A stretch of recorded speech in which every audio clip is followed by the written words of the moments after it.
Hello friends, तो आज का जो हमारा टॉपिक रहेगा वो रहेगा section 10 of evidence act. Section 9 जो हमने पढ़ा वो सारा कुछ मैंने आपको बता दिया है, लेकिन आज का जो हमारा टॉपिक है वो है सेक्शन 10 कि मान लो कोई भी एक व्यक्ति है जो ए है और ए बी को मारना चाहता है।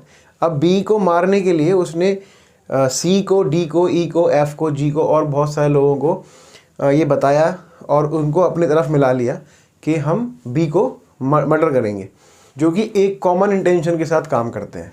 ठीक है, कॉन्स्पिरेसी का मतलब है जो कॉमन इंटेंशन के साथ काम करें या ना भी करें तो उसके साथ रहें। अगर बस इतना फ़र्क पड़ेगा कि जो उसका स्टेटमेंट होगा, जो मान लो उसके बाद पकड़ा गया, कॉन्स्पिरेसी के बाद पकड़ा गया या कॉन्स्पिरेसी करते वक्त पकड़ लिए गए लेकिन वो उस टाइम वहाँ पे नहीं था या वो छोड़ गया था, ठीक है, तो उसका जो स्टेटमेंट होगा वो माना जाएगा सेक्शन 8 कंडक्ट के लिए या सेक्शन 21 एडमिशन और कन्फेशन में। वो सेक्शन 10 में उसका स्टेटमेंट नहीं माना जाएगा। सेक्शन 10 में स्टेटमेंट उन्हीं का माना जाएगा जो प्रेजेंटली उस कॉन्स्पिरेसी में शामिल है या उसका पार्ट है।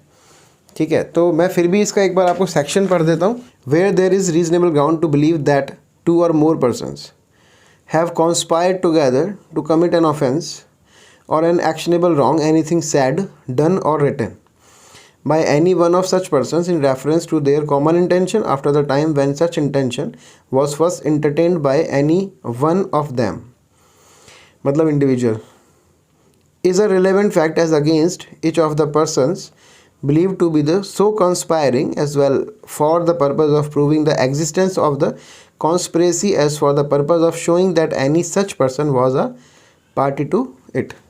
मतलब यही बात है कि जहाँ पर कोई 2 या 2 से अधिक लोगों के साथ कॉन्स्पिरेसी है या वो किसी के खिलाफ षड्यंत्र रचते हैं, तो जो भी जितने भी लोग वो हैं वो कॉन्स्पिरेसी में शामिल है या नहीं है, अभी फ़िलहाल वो छोड़ गए हैं या पहले से थे, वो सब उस कॉन्स्पिरेसी का पार्ट माने जाएंगे। कॉन्स्पिरेसी का जो कॉमन इंटेंशन है वो उस कॉमन इंटेंशन के साथ वो कब तक रहते हैं उसके हिसाब से कॉन्स्पिरेसी मानी जाती है।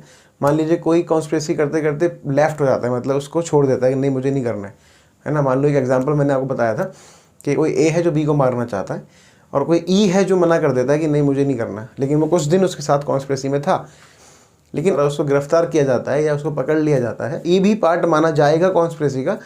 और उस कॉन्स्पिरेसी में बस इतना फ़र्क पड़ेगा जो मैंने आपको बताया कि उसका स्टेटमेंट सेक्शन 10 में नहीं माना जाएगा, 8 में कंडक्ट में या स्टेटमेंट कन्फेशन एडमिशन में माना जाएगा। तो मैं आपको बताता हूँ आपकी सुविधा के लिए मैंने बोर्ड में लिखा हुआ है कि सेक्शन 10 है या तो जो कहता है, करता है या लिखता है। अभी इस पर आप ध्यान मत देना, ये मैंने कुछ और लिखा हुआ है, बता दूंगा अभी। एग्जाम्पल ये है, मान लो कोई ए है जो कि इंटेंशनली मर्डर करना चाहता है बी का और उसको उसमें एक्स, वाई, जेड, मान लो किसी सी को, डी को और शामिल कर लेता है और डी लेफ्ट हो जाता है। वैसे मैंने लेफ्ट पहले जेड को लिखा हुआ था, ऐसे भी मान सकते हैं, चलिए वही मानते हैं जेड, लेकिन जेड लेफ्ट कर देता है। ठीक है, अब जेड को अगर जेड लेफ्ट कर दिया, अब ये जब पकड़ा जाएगा किसी भी कॉमन इंटेंशन का जो पार्ट मर्डर करने का जो बी का है, वो जेड भी इसी कॉमन इंटेंशन का पार्ट माना जाएगा जो कि ए ने बी को मारने के लिए किया गया था। जो एक्स और वाई इसके अभी भी पार्ट हैं, आपको दिख रहा होगा, सॉरी मैं सामने आ गया था। तो x और y इसके अभी भी पार्ट है, z लेफ्ट कर गया है ना, तो ये कॉमन इंटेंशन के लिए, लेकिन चारों ही दोषी पाए जाएंगे, माने जाएंगे। सेक्शन 10 डॉक्ट्राइन ऑफ एजेंसी पर बेस्ड होता है। Means the theory of representation. Member of conspiracy, actually वह व्यक्ति किसी भी कॉन्स्पिरेसी में कॉमन इंटेंशन रखते हैं। दूसरे व्यक्ति जो कि म्यूचुअल एजेंट जिनमें कॉन्स्पिरेसी एग्जिस्ट होती है, जो कोई भी कहता है, लिखता है या करता है, कोई भी ऐसा एक्ट जो कॉन्स्पिरेसी के दायरे में आता है, जो उस कॉमन इंटेंशन के साथ किया जाता है, इनमें बाकी उन सभी व्यक्ति एजेंट्स, जो एजेंट्स माने जाते हैं, उन सभी व्यक्तियों की सहमति हो, तो ये कहा जाएगा कि उन्होंने दूसरे के अगेंस्ट कॉन्स्पिरेसी की है। तो पर्पस ऑफ द सेक्शन 10 कि रिलेवेंट फैक्ट्स को डिक्लेयर करना जिससे कॉन्स्पिरेसी की एग्जिस्टेंस प्रूव हो सके, और दूसरा पर्पस कॉन्स्पिरेसी में सम्मिलित उन व्यक्तियों, मतलब जो मेंबर्स हैं उसके, की एग्जिस्टेंस को प्रूव करना।